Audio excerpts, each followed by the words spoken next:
నమస్కారం.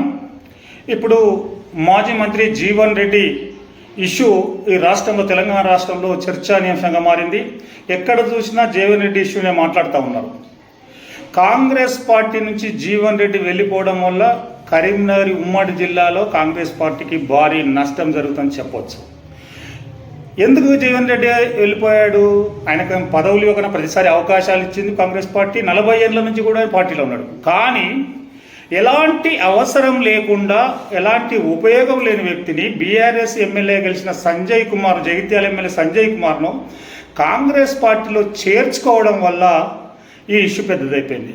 జీవన్ రెడ్డిని పక్కకు పెడుతూ సంజయ్ కుమార్ దగ్గర తీసుకురావడం, మొన్నటి మున్సిపల్ ఎన్నికల్లో కూడా అంటే బీఫామ్లన్నీ, పార్టీ టికెట్స్ అన్నీ ఆయన చేతికి, బీఫామ్లన్నీ సంజయ్ కుమార్కి సగం ఇవ్వడం, జీవన్ రెడ్డి సగం ఇవ్వడం, ఇష్యూ పెద్దగా అయిపోయింది.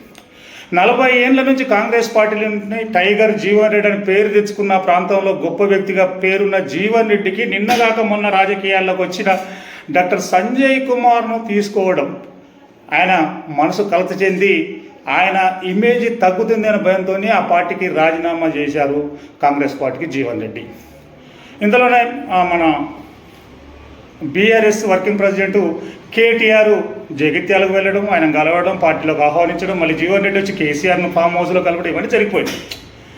వాస్తవంగా కాంగ్రెస్ పార్టీకి ఎమ్మెల్యే సంజయ్ కుమార్ వల్ల ఎలాంటి ఉపయోగం లేదు. ఇప్పుడు అక్కడ జగిత్యాల జిల్లాలో కాంగ్రెస్ పార్టీ జీరో పరిస్థితికి వచ్చింది. ఇంకొక విషయం చాలామంది మీడియాలో కానీ సోషల్ మీడియాలో చెప్పట్లేదు. అక్కడ ప్రత్యర్థులుగా ఉన్న ఇద్దరు వ్యక్తులు ఇప్పుడు ఇద్దరు బీఆర్ఎస్లో ఉన్నారు. ఎవరైనా ఆలోచిస్తున్నారా? ఎల్ రమణ, జీవన్ రెడ్డి. వీళ్ళు తెలుగుదేశం పార్టీ నుంచి ఎల్ రమణ పోటీ చేస్తే, కాంగ్రెస్ నుంచి జీవన్ రెడ్డి పోటీ చేస్తే వీళ్ళు ప్రత్యర్థులుగా ఉన్నారు.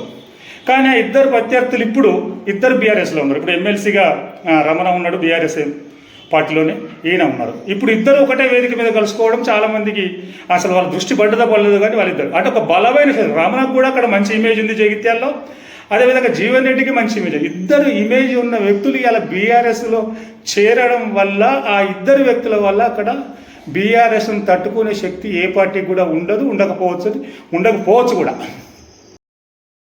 ఆ కాంగ్రెస్ పార్టీకి జీవన్ రెడ్డిని దూరం చేసుకోవడం అనేది భారీ నష్టం అని చెప్పవచ్చు. కానీ ఇక్కడ మనం సీఎం రేవంత్ రెడ్డి విషయానికి వస్తే మనం ఒకటి ఆలోచించాల్సిన అవసరం ఉన్నది. సీనియర్లు ఉన్నా లేకున్నా, పార్టీలో ఉన్నా లేకున్నా, పార్టీని నేను నడిపిస్తా, ముఖ్యమంత్రిగా నేను మళ్ళీ ఈ రాష్ట్రంలో కాంగ్రెస్ పార్టీని అధికారంలో తెస్తాననే ధీమాతో రేవంత్ రెడ్డి ఉన్నాడు. అందుకే అతని అనుచరులకు ఉన్నత పదవులు అప్పచెప్తా ఉన్నాడు. ఇవాళ వేం నరేందర్ రెడ్డి గారికి రాజ్యసభ ఇవ్వడం, తర్వాత ఆయనకు ప్రభుత్వ సలహాదారులు ఇవ్వడం, అదేవిధంగా తెలుగుదేశం పార్టీలో కలిసి పనిచేసిన రేవంత్ రెడ్డితో పాటు కలిసి పనిచేసిన సీతక్కకు మంత్రి పదవి ఇవ్వడం, మంచి శాఖలు అప్పచెప్పడం, ఇవన్నీ జరిగి తన అనుచరులను, తన వర్గాన్ని, తన కాంగ్రెస్ పార్టీలోకి వచ్చిన వాళ్ళందరినీ కూడా రేవంత్ రెడ్డి వర్గాన్ని, బలాన్ని పెంచుకుంటున్నాడు. ఏ సీనియర్ పైన ఆధారపడతాడు. ఆయన వ్యక్తిత్వం అలాంటిదని చెప్పవచ్చు. ఎందుకోసం అంటే కాంగ్రెస్ పార్టీ అధికారంలోకి రాకముందు పిసిసి అధ్యక్షునిగా పదవి బాధ్యతలు చేపట్టిన తర్వాత రేవంత్ రెడ్డి మాట్లాడిన మాటలు మనం ఒక్కసారి గుర్తు తెచ్చుకోవాల్సిన అవసరం ఉన్నది. ఆయన స్టైల్ అంతా రాజశేఖర్ రెడ్డిని పోలి ఉంది. రాజశేఖర్ రెడ్డి అయితే ఏ సిస్టంలో మాట్లాడిండో, ఏ సిస్టమ్ మెయింటైన్ చేసిండో, రేవంత్ రెడ్డి కూడా అదే పంతాన్ని అవలంబిస్తుందని చెప్పచ్చు. ఈయన రేవంత్ రెడ్డి పిసిసి అధ్యక్షులు అయిన తర్వాత ఇంద్రవెల్లిలో సభ జరిగినప్పుడు ఆయన మాట్లాడిన స్పీచ్ ఒకసారి గమనించండి. ఆయన అక్కడ మాట్లాడుతూ ఆ సభ నుంచి, అంటే పిసిసి అధ్యక్షుని హోదాలో రేవంత్ రెడ్డి కార్యకర్తలు ఉద్దేశించి మాట్లాడుతూ, మీకు అండగా మేమున్నామని చెప్పలేదు, మీకు అండగా నేనుంటా అన్నాడు.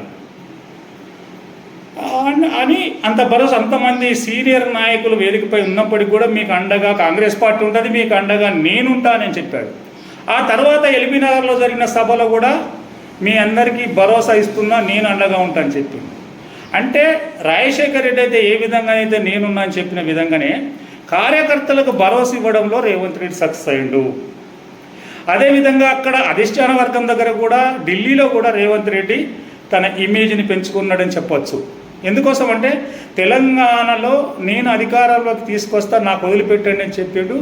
అదేవిధంగా కాంగ్రెస్ పార్టీ అధికారంలోకి రావడానికి రేవంత్ రెడ్డి శ్రమ, కృషి బాగుందని చెప్పచ్చు మనం. అయితే అదే ధీమాతో ఉన్న రేవంత్ రెడ్డి ఇప్పుడు సీనియర్లు ఉన్నా పోయినా నేనే ఉన్నా అనే ధీమతో ఉన్నాడు. నేనే చేస్తా, వీళ్ళతో ఒరిగేది ఏం లేదు ఉన్నా పోయినని. ఏదో మాట వరుసకు ఆయనను కాంగ్రెస్ పార్టీ నుంచి వెళ్ళొద్దని ఆపడం కోసమని శ్రీధర్ బాబును, అడ్లూరి లక్ష్మణ్ కుమార్ను, ఇద్దరు మంత్రులను ఆ జీవన్ రెడ్డి ఇంటికి పంపడం అలాంటివి చేసిండు తప్ప అది పోయినా ఉన్నా పరగబడదనే ఉద్దేశంతో ఉన్నాడు. కానీ జగిత్యాల ప్రాంతంలో కాంగ్రెస్ పార్టీకి బలానికి ఎమ్మెల్యే సంజయ్ కుమార్ సరిపోడు. అక్కడ బలమైన శక్తులు ఒకటైన ఎల్ రమణ కానీ జీవన్ రెడ్డి కానీ ఇలా ఒకటే పార్టీలో బీఆర్ఎస్ పార్టీలో ఉన్నారు.